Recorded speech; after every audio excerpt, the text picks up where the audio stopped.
પનીરની સબ્જી કોને ના ભાવે, બધાને જ ભાવે અને દરેકના ઘરે આને અલગ અલગ રીતે બનાવવામાં આવે છે. તો ચાલો આજે તમને મારી રેસીપી શેર કરું અને જો રેસીપી પસંદ આવે તો વિડીયોને વધુ લાઇક કરજો, શેર કરજો, કોમેન્ટ કરજો અને ચેનલને સબસ્ક્રાઈબ કરવાનું ના ભૂલતા.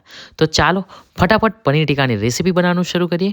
તો પનીર ટીકાની રેસીપી બનાવવા માટે આપણને જોઈશે પનીર મેં 250 ગ્રામ જેટલું લીધું છે અને મેં પનીરના જે ક્યુબ કટ કર્યા છે એ મોટી સાઇઝના રાખ્યા છે. તમે તમારી રીતે નાની મોટી સાઇઝ કરી શકો છો. તો એકદમ આ રીતે આપણે પનીરના મોટા મોટા ક્યુબ કટ કરી લેવાના છે. તો એવી જ રીતે મેં બાકીનું બધું પનીર કટ કરી લીધું છે. તમે જોઈ શકો છો. પનીર કટ થઈ જાય એટલે બીજી બાજુ આપણે એક પેનની અંદર 2 થી 3 મોટી ચમચી જેટલું તેલ એડ કરીશું. પનીરને ફ્રાય નથી કરવાનું, ખાલી આપણે રોસ્ટ કરી લેવાનું છે ઓઇલની અંદર, એટલે કે થોડુંક ગોલ્ડન બ્રાઉન થાય ત્યાં સુધી આપણે રોસ્ટ કરી લઈશું, શેકી લઈશું. તો એકદમ આ રીતે આપણે બધા જ ક્યુબ તેલમાં એડ કરી લેવાના છે અને એને ગોલ્ડન બ્રાઉન થાય ત્યાં સુધી આપણે એને શેકી લઈશું.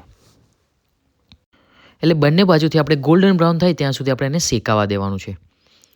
તો એક બાજુ ગોલ્ડન બ્રાઉન થઈ ગયું છે, તમે જોઈ શકો છો. તો એવી જ રીતે આપણે બીજી બાજુ પણ શેકી લેવાનું છે. તો પનીર અહીંયા ગોલ્ડન બ્રાઉન થઈ ગયું છે, તમે જોઈ શકો છો. બહુ વધારે નથી કરવાનું, નોર્મલ કરવાનું છે આપણે. તો હવે આપણે એક પ્લેટમાં કાઢીને એને સાઈડ પર કરી લેવાનું છે. તો પનીર આપણું શેકાઈ ગયું છે.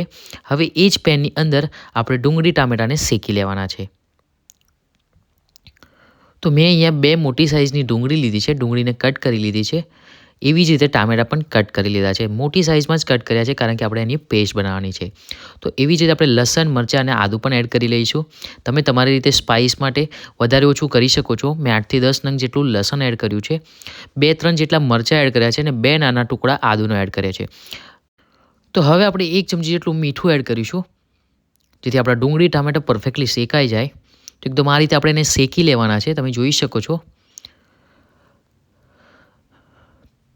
તો ડુંગળી, ટામેટાં અને લસણ આપણું સરખી રીતે શેકાઈ ગયું છે, તમે જોઈ શકો છો. તો ગેસની ફ્લેમ આપણે બંધ કરી લઈશું અને એની એક પેસ્ટ તૈયાર કરી લેવાની છે. અને બીજી બાજુ આપણે એક પેનને ગરમ કરવા માટે મૂકીશું. પેન ગરમ થાય એટલે 3 થી 4 મોટી ચમચી જેટલું તેલ એડ કરીશું. તેલ ગરમ થાય એટલે આપણે તજ અને તમાલપત્ર એડ કરવાના છે. એટલે તજનો એક ટુકડો લીધો છે અને જે પેસ્ટ તૈયાર કરી હતી એને આપણે એડ કરી લઈશું. ઓઇલમાં થોડી વાર માટે શેકાવા દેવાનું છે, 1-2 મિનિટ સુધી, અને પછી આપણે મસાલા એડ કરવાના છે. તો મસાલામાં બેઝિક મસાલા લેવાના છે.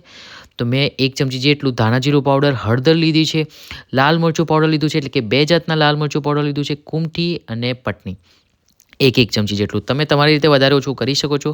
સાથે જ આપણે પનીર ટીકા મસાલો પણ એડ કરી લેવાનો છે. હવે આપણે ગ્રેવી શેકાઈ જાય એટલે આપણે એમાં પનીરના ક્યુબ એડ કરી લઈશું. જે આપણે ગોલ્ડન બ્રાઉન કરીને રાખ્યા હતા એને હવે આપણે એડ કરી લેવાના છે. તો એકદમ આ રીતે આપણે બધા પનીરના ટુકડા એડ કરી લઈશું. પનીર એડ કર્યા પછી આપણે ઉપરથી કસ્તુરી મેથી એડ કરવાની છે. એનાથી ટેસ્ટ ખૂબ જ સરસ આવશે. તો સરખી રીતે આપણે એને મિક્સ કરી લઈશું અને થોડી વાર માટે આપણે એને થવા દેવાનું છે. થોડી વાર ગ્રેવી શેકાય એટલે આપણે એમાં મીઠું એડ કરીશું. હવે આપણે પેસ્ટ બનાવી હતી ત્યારે પણ મીઠું એડ કર્યું હતું, એટલે એ પ્રમાણે તમારે મીઠું એડ કરવાનું, વધારે ઓછું ન થઈ જાય.